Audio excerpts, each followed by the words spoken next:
اعوذ باللہ من الشیطان الرجیم بسم اللہ الرحمن الرحیم۔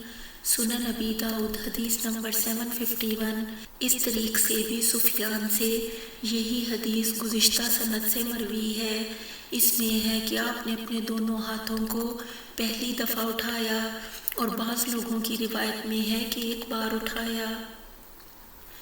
سنن ابی داؤد حدیث نمبر 752۔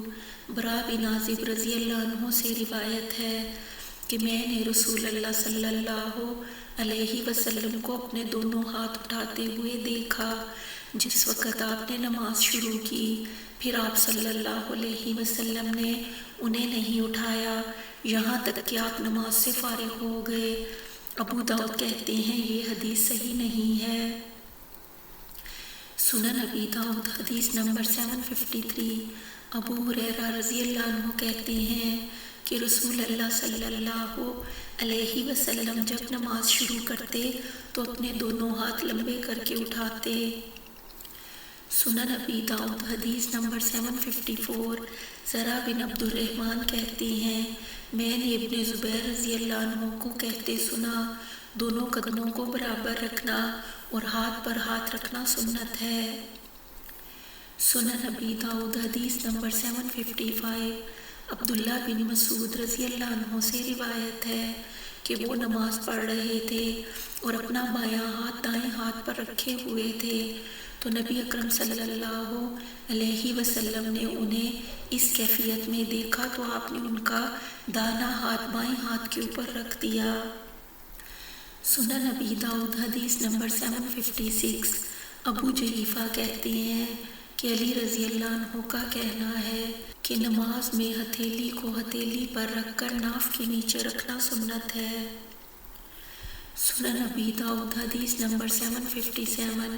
جریر ضبی کہتے ہیں کہ میں نے علی رضی اللہ عنہ کو دیکھا کہ وہ اپنے داہنے ہاتھ سے بائیں ہاتھ کا پونچا گٹا پکڑے ہوئے ناف کے اوپر رکھے ہوئے ہیں۔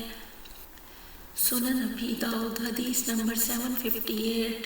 ابو وائل کہتے ہیں کہ ابو ہریرہ رضی اللہ عنہ نے کہا کہ نماز میں ہتھیلی کو ہتھیلی سے پکڑ کر ناف کے نیچے رکھنا سنت ہے۔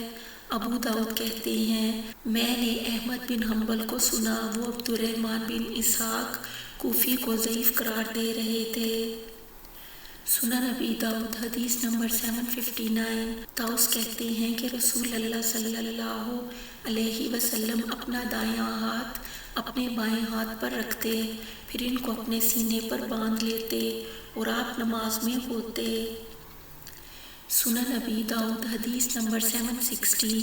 علی بن ابی طالب رضی اللہ عنہ کہتے ہیں کہ رسول اللہ صلی اللہ علیہ وسلم جب نماز کے لیے کھڑے ہوتے تو اللہ اکبر کہتے، پھر یہ دعا پڑھتے، میں نے اپنے چہرے کو اس ذات کی طرف متوجہ کیا ہے جس نے آسمانوں اور زمین کو پیدا کیا، میں تمام ادیان سے کٹ کر سچے دین کا تابع دار اور مسلمان ہوں، میں ان لوگوں میں سے نہیں ہوں جو اللہ کے ساتھ دوسرے کو شریک ٹھہراتے ہیں، میری نماز، میری قربانی، میرا جینا اور مرنا سب اللہ ہی کے لیے ہے جو سارے جہان کا رب ہے، اس کا کوئی شریک نہیں، مجھے اسی کا حکم دیا گیا ہے اور میں سب سے پہلا تابع دار ہوں، اے اللہ تو بادشاہ ہے، تیرے سوا میرا کوئی اور معبود برحق نہیں، تو میرا رب ہے اور میں تیرا بندہ ہوں، میں نے اپنے نفس پر ظلم کیا، مجھے اپنی کوتاہیوں اور غلطیوں کا اعتراف ہے،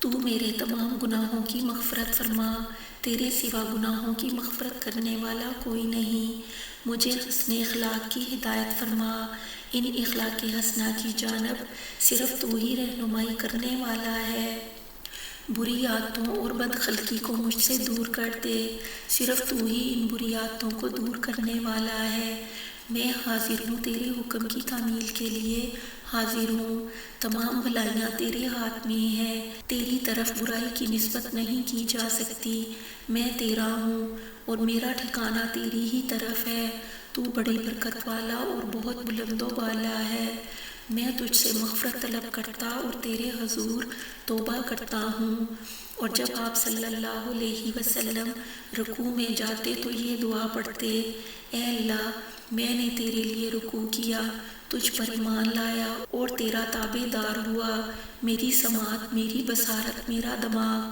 میری ہڈی اور میرے پٹھے تیرے لیے جھک گئے۔ اور جب آپ صلی اللہ علیہ وسلم رکوع سے سر اٹھاتے تو فرماتے، اللہ نے اس شخص کی سن لی، قبول کر لیا جس نے اس کی تعریف کی۔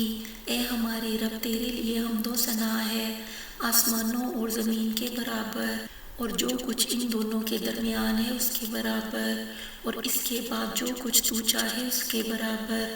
اور جب آپ صلی اللہ علیہ وسلم سجدہ کرتے تو کہتے، اے اللہ میں نے تیرے لیے سجدہ کیا، تجھ پر ایمان لایا اور تیرا فرما بردار و تابع دار ہوا، میرے چہرے نے سجدہ کیا اس ذات کا جس نے اسے پیدا کیا اور پھر اس کی صورت بنائی تو اچھی صورت بنائی، اس کے کان اور آنکھ پھاڑے، اللہ کی ذات بڑی بابرکت ہے، وہ بہترین تخلیق فرمانے والا ہے۔ اور جب آپ صلی اللہ علیہ وسلم سلام پھیرتے تو کہتے، اے اللہ میرے اگلے اور پچھلے چھپے اور کھلے گناہوں کی مغفرت فرما، اور مجھ سے جو زیادتی ہوئی ہو ان سے اور ان سب باتوں سے درگزر فرما جن کو تو مجھ سے زیادہ جاننے والا ہے، تو ہی آگے بڑھانے والا اور پیچھے کرنے والا ہے، تیرے سوا کوئی برحق معبود نہیں۔